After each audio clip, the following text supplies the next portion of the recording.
The Hurricane Maria death toll in Dominica rises as aid is getting to survivors. And in sport, the West Indies team launches a relief drive for hurricane-hit islands. I'm Ricardo Roberts, and this is Caribbean in 10 for Monday, September 25. I'll be back with the details after the break. Tell me a little bit about the shift or the enhancement of that focus going forward. Well, we have always responded to our customers and members, and so many of our Jamaicans live abroad. And as we have learned today, I'm now not surprised that so much of our business comes from abroad. It's 24% of the economy. And I'm certain if you check all the banks and institutions, you will find a large number of Jamaicans. And so everybody in Jamaica needs to wake up to that reality. Yeah. My experience on 106 in Park was an amazing experience.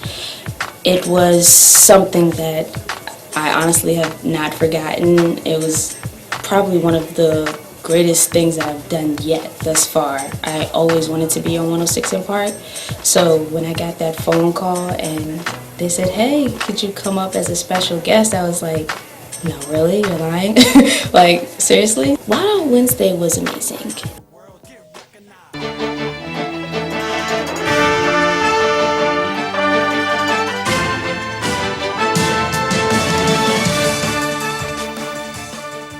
The death toll in Dominica from Hurricane Maria has now almost doubled.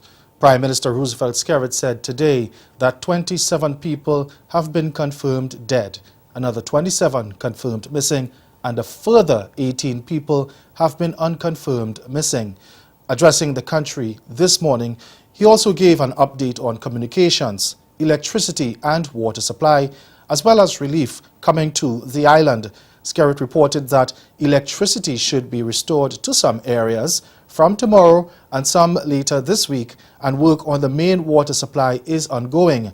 Once the system is functional, an assessment of pipes will have to be done. More cell sites are also being restored, and coverage by both Flow and Digicel is improving. On the matter of aid, Skerrit said additional food and other relief supplies are en route to Dominica from the region and further afield, adding that a number of teams will embark on a massive food distribution today using all avenues.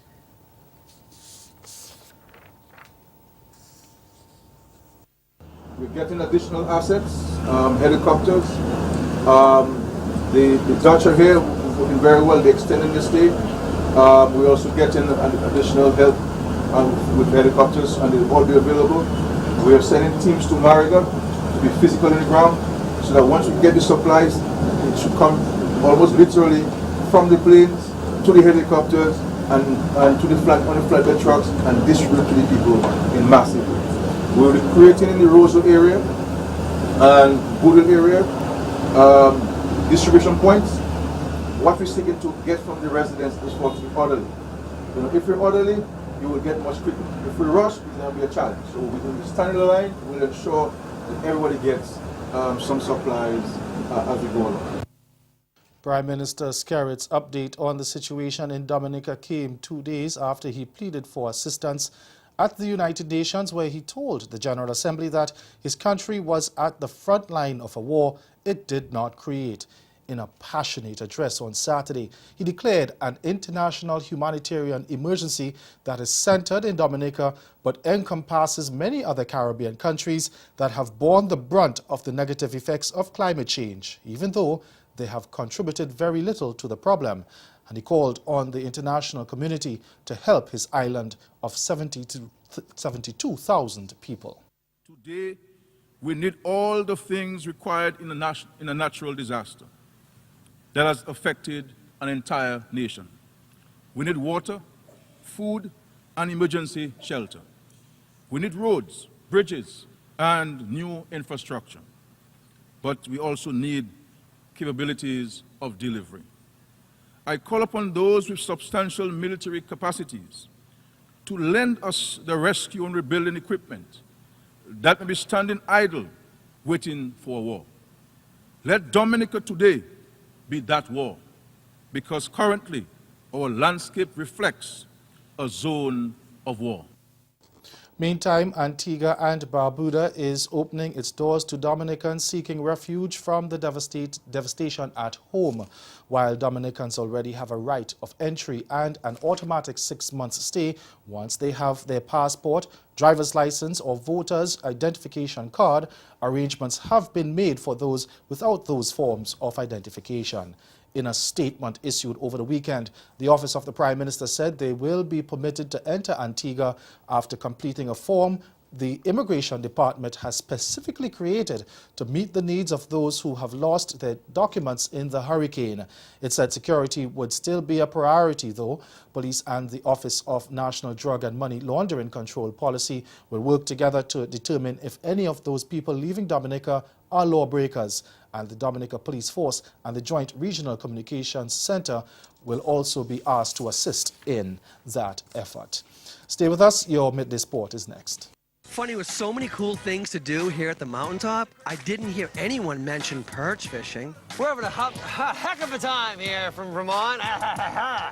Fishing is tough. You know, things? Yeah, they better start going my way.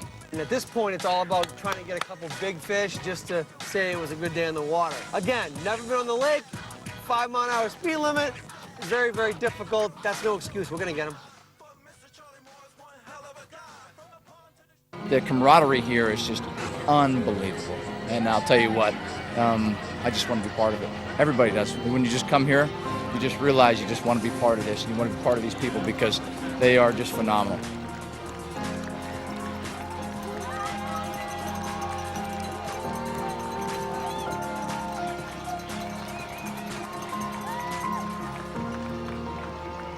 Got a family again.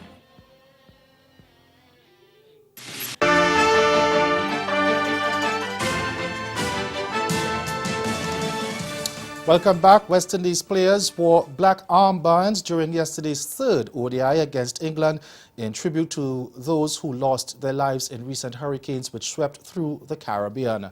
The Windies will also participate in a fundraising drive in the ongoing series to raise money to aid with the relief efforts in the region.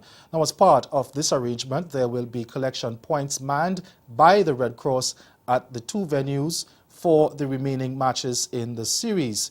The initiative began with yesterday's match played at the county ground and will continue during the 4th match at the Oval in London on Wednesday. The final match is carded for the Aegeus Bowl in Southampton on Friday. And a blistering 94 from Chris Gayle and a career best spell from Miguel Cubbins failed to top Moeen Ali's third one-day international 100 and Liam Plunkett's best ODI bowling that swept England to a 124-run victory over West Indies in the third ODI. The talismanic Gayle struck 9 fours and 6 sixes from 78 balls to lead the Windies batting, but the Caribbean side were dismissed for 245 in 39.1 overs, chasing 370 for victory at the Gloucestershire County ground. Now, Gayle dominated 2 half-century stands with Shea Hope and Jason Mohammed for the 2nd and 4th wickets respectively before he was run out going for a single in the 27th over, with West Indies needing 194 from the remaining 139 balls. None of the other batsmen could match the explosive batting of Gayle, nor showed enough prolonged resistance to get the Windies anywhere close to the target. The Caribbean side lost their last 6 wickets for 53 in the space of 55 deliveries. That's Caribbean Intent. Join us again at 6:30 for Caribbean Newsline. Good afternoon.